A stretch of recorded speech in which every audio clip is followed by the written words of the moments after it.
Luswen, nangako po ako sa anak ko na gagawin ko lahat para lang po makabalik po ang Mikris. Kahit po maawa ko may tanin na po ang buhay niya, Sir Boss.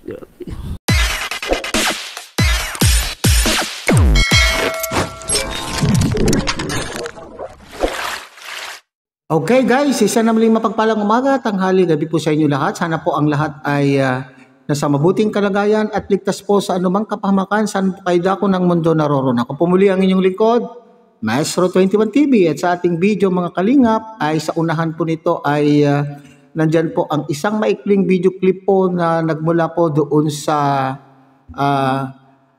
po sa naging live, doon sa upload po o naging live po ni Marsano TV 2.0, at ito po ay may kinalaman po sa isang pakiusap po ng isang ina. Isang ina po na ang anak ay nakaratay sa banig ng karamdaman. Ang bata po ay mayroon pong cancer, at pag sinabi po natin cancer mga kalingap ay alam po natin, nasa isipan po natin na ito po ay walang ligtas. Hindi natin alam po kung anong stage na po yung cancer na ito po. So alam po naman natin na ang sakit na cancer mga kalingap ay nakakamatay. Bihira po ang nakakaligtas sa ganitong karamdaman. So siguro nasa banig ng karamdaman at naging habit, naging libangan po ng batang ito na manood ng mga kalingap serye, at isa nga po dito ang Mikris. Ang kinagigiliwan pong panoorin ng batang ito ay ang Mikris. Subalit lubha po siyang nalungkot.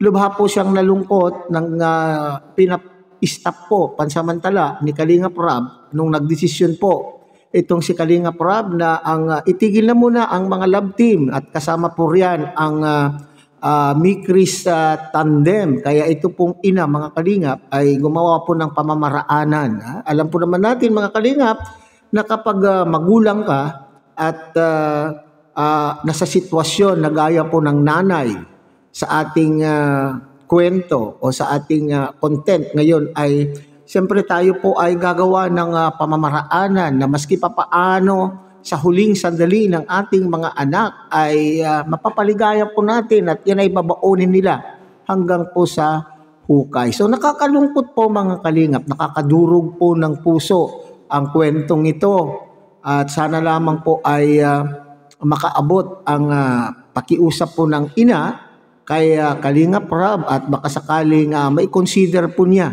ang pagpapatuloy ng tandem po ng Mikris.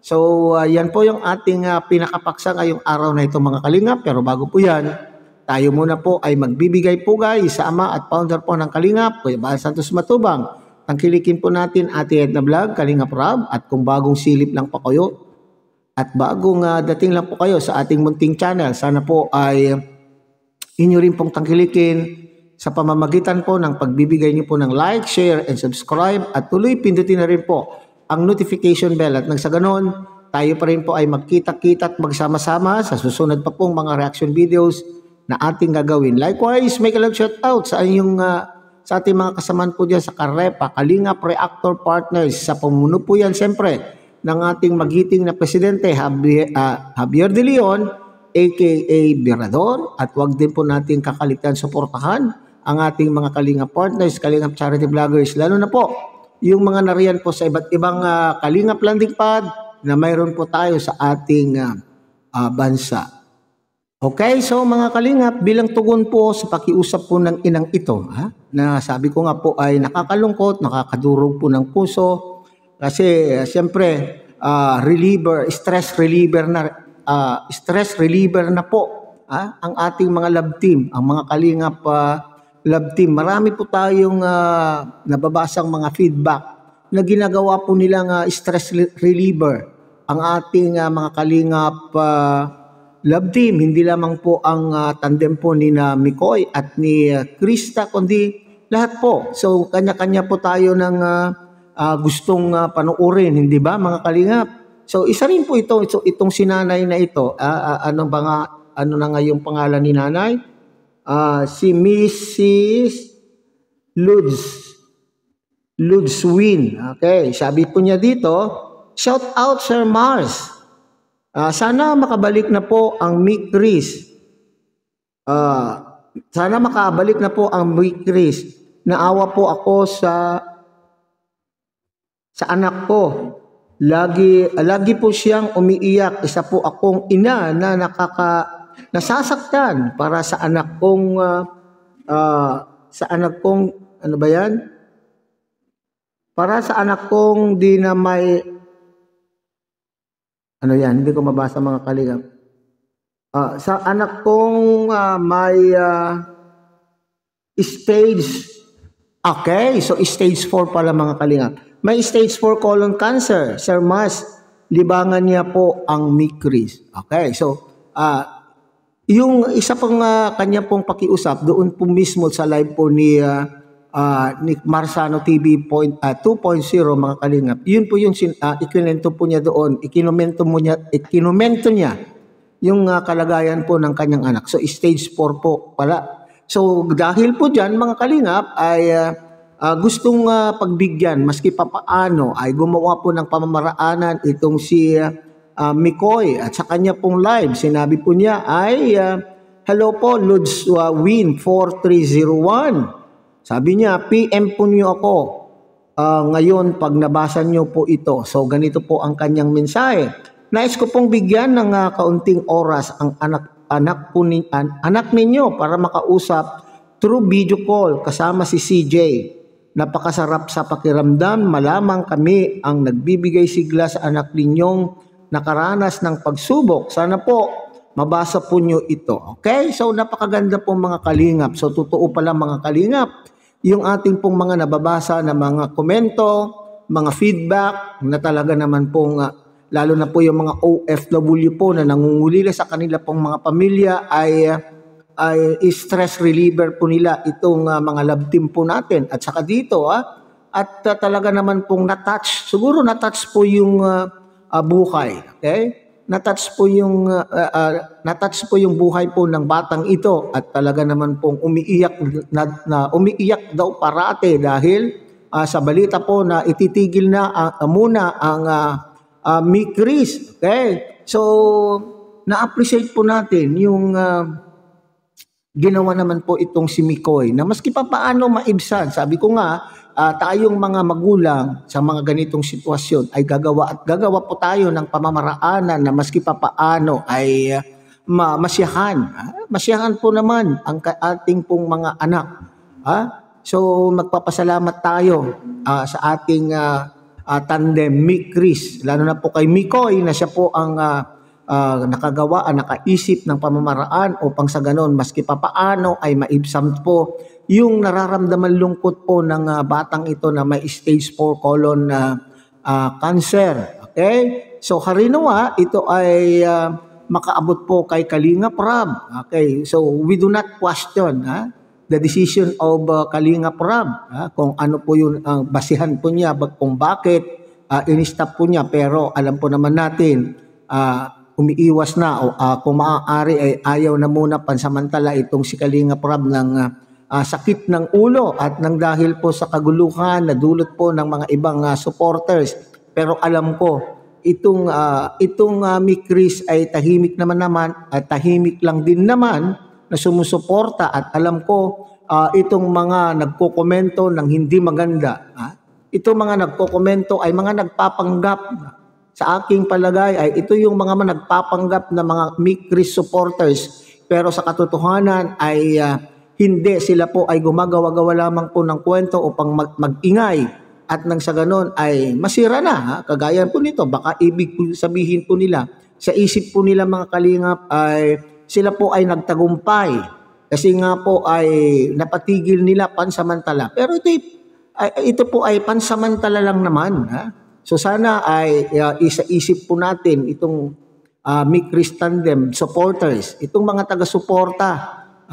Ito po sana ay magsilbing aral, hindi lamang po sa Mick Chris Tandem, sa iba pa pong mga love team na sana ay maging tahimik po tayong supporters. Wag na po tayong makipagbardagulan, wag na po tayong makipagbangayan sa sa ibang mga love team. Support na lang po tayo kung sino po yung ating gustong suportahan. At nang sa ganon ay patuloy pa rin po ang ligaya na nararamdaman po ng ating mga kababayan na gaya po nito ay nasa banig na po ng karamdaman at hindi natin malaman kung gaano katagal ang kanya pong itatagal sa mundong ibabaw. Ay hindi naman po natin ipinagdadasal mga kalinga, pero yan po naman ang katotohanan, ha?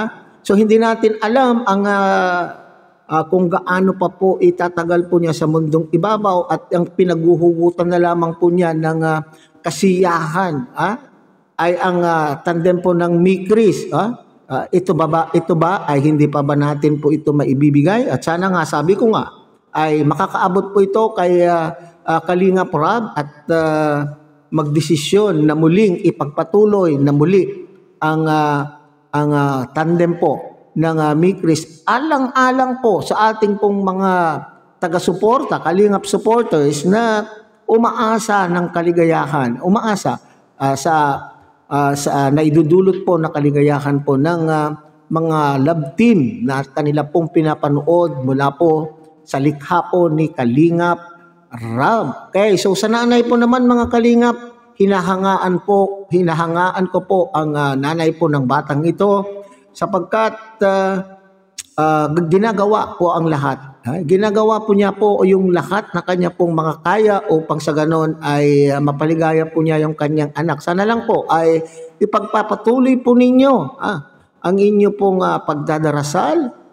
Sabi nga natin, ang pinaka mabisang sandata po natin ay ang pagdadasal at humingi sa ating Panginoon ng biyaya na baka sakali ay dugtungan pa ng ating Panginoon ang buhay po ng inyong anak. Sana po sa ating pong lahat, hindi lamang po ang Mikris tandem, lahat po tayo na sumusuporta at nakakaalam po ng kwento ng batang ito ay sana po ay ipagdasal po ninyo. Please include him or her, include him or her in your prayers. Sana isama po niyo siya sa inyo pong mga dasal at hingiin po natin ang pagpapala at paggaling ng batang ito mula po sa ating Diyos na buhay. Okay? So sana tuloy-tuloy po ang mga ituloy-tuloy na po ni Kalingap Rab ang ating mga love team upang sa gano'n naman ay tuloy-tuloy din po ang biyaya o tuloy-tuloy din po ang kaligayahan ng ating mga taga-suporta. Muli, tangkilikin po natin Kuya Bal Santos Matubang, Ate Edna Vlog, Kalingap Rab, at siyempre muli ay pinapag-usapan po kayo na sana po ay inyo rin pong tangkilikin ang munting channel na ito sa pamamagitan po ng pagbibigay nyo ng like, share, and subscribe. At tuloy pindutin na rin po ang notification bell at nang sa ganon, tayo pa rin po ay magkita-kita at magsama-sama sa susunod pa pong mga reaction videos na ating gagawin. Muli isang mapagpalang umaga, tanghali, gabi po sa inyo lahat. Mabuhay po kayo at God bless everyone.